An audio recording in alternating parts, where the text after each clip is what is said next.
This video is brought to you by SoccerPro.com. Be sure to visit SoccerPro.com for all the latest soccer gear at everyday low prices with no membership fees. Don't forget to use coupon code SR4U at checkout for $10 off a $75 purchase, plus free shipping within the US. Hey guys, Josh from SoccerReviewsForYou.com, and today I wanted to make a video to talk about the Nike stud patterns, more specifically the firm ground stud patterns and the brand new SG Pro stud pattern. Just to talk about the SG Pro stud pattern as a whole here, we first saw it when a lot of Nike sponsored players were wearing this SG Pro stud pattern kind of as their first choice. A lot of people were getting on there, and only the pros could get it because it was kind of a custom stud pattern at the time, where you had these 6 metal studs, which you would normally get in a standard 6 stud soft ground formation, but in between these extra 6 metal studs you had some molds, which is kind of cool, to be honest. A lot of people got excited when they saw this, and they were really begging Nike to release it to the public. And when they finally did, people kind of went crazy and almost forgot what a soft ground stud pattern is designed to be used for. And the SG Pro stud pattern is definitely designed for use on soft ground. Just because you have that little pro at the end does not mean that this is a firm ground stud pattern, and it especially does not mean that it's an artificial grass stud pattern.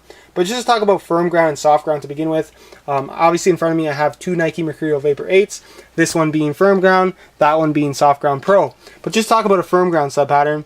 When you see the name FG or firm ground at the end of a soccer shoe, generally you're going to have only plastic studs, or molds a lot of people like to call them, and they're designed to be used on natural grass surfaces that are firm. Not hard ground, not soft ground, but firm ground. So when you step down onto the ground and plant your foot, your stud should dig in about halfway as to their total length. So you're digging in a little bit, but your sole is never going to be touching the surface of the ground.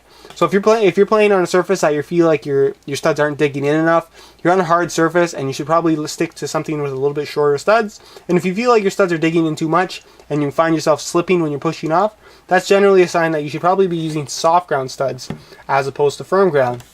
And now a soft ground stud pattern, generally you have these 6 metal studs, which some people are not even allowed to have the metal studs depending on the rules of your league, but they're designed to be used on soft surfaces. So when you step down into the ground, and the cleat should dig all the way down until the sole of the shoe actually touches the surface of the ground. Obviously the longer the studs, the more you're going to dig in, and if they're digging into the point where the studs are not completely digging into the ground, then you are not on a soft surface and you shouldn't be wearing soft ground shoes. Let's get this right off the bat, get it right off the bat right here, and say that both of these shoes are not to be used on artificial grass or artificial surfaces of any kind. Why? Because artificial grass is essentially cement. All you're getting in terms of depth on there is just the length of these artificial blades of grass. And under that artificial blade of grass, there's nothing that's soft that's going to cushion the studs, that's going to allow the studs to dig into anything. So wearing a stud pattern that has long studs on turf is not only dangerous for yourself, but it's also going to tear up the turf. And depending on the rules, or I'm sure a lot of you guys have turf fields around where you're not actually allowed to wear studs on there simply because it tears up the field. But like I said, it's very dangerous to wear this type of stud pattern on there simply because you're intentionally putting yourself in an unstable situation when you're planting your foot, because the studs on there are designed to dig into the ground, and if they don't have that ability to dig into the ground, you're going to have some issues, and you're going to run into stud pressure issues, especially with a soft ground stud pattern. You don't want these extra long metal studs on there. And now let's talk a little bit about stud pressure, because stud pressure can be caused by a couple of things. The first thing being breaking down of the shoe, where the sole of the shoe actually becomes a little bit flimsy. It gets old. Eventually shoes do break down, even if nothing is wrong with the shoe physically. Sometimes the sole plate just breaks down, and you're going to have issues with the sole being a little bit too soft, and you're going to start to feel those studs under your feet, which could lead to some discomfort. The second reason why you would get stud pressure is because you're using these particular stud patterns on the wrong type of surface. Like for example, if you're using a soft ground stud pattern on a hard ground surface, you're going to run into some major stud pressure issues. And just to touch on the soft ground pro stud pattern one more time, as to why you don't want to use a soft ground stud pattern on ground that is not soft, is because there's a couple of different things and a couple of major differences between a soft ground and a firm ground stud pattern.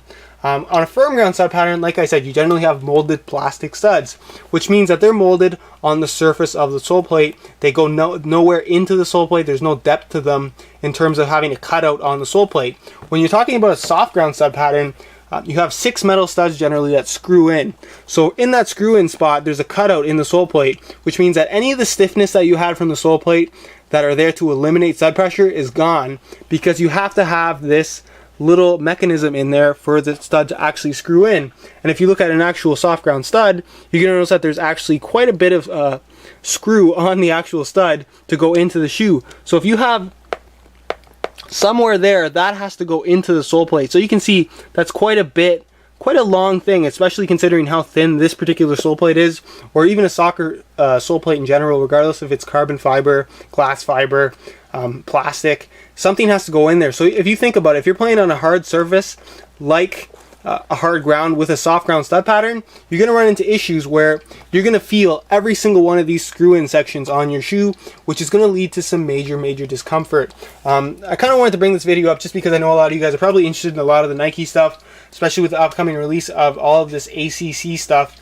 And a lot of you guys are probably confused as to which particular stud pattern you should get. I've had tons of questions on this particular topic, so I kind of just wanted to explain it here and kind of have an end-all be-all video as far as what my thoughts are on here and what these shoes are actually designed to be used for. If you're going to be playing on firm ground, buy a firm ground shoe. If you're going to be playing on soft ground, buy a soft ground shoe. If you're going to be playing on turf, buy a turf shoe. It's as simple as that. There's really no shoe that in firm ground that I would recommend for use on turf, and there's no shoe in soft ground that I would recommend for use on firm ground. You just got to stick to how these shoes are designed to be used, and if you do that, you're definitely going to have less issues as far as durability, as far as discomfort goes. You're just going to have a much easier time with your soccer shoes as a whole. If you guys have any other further questions on this particular topic, go ahead and leave me a comment down below. And if you have any other questions not related to the video, go ahead and leave that on my Facebook page. There will be a link in the description of that as well. And as always, guys, thanks for watching.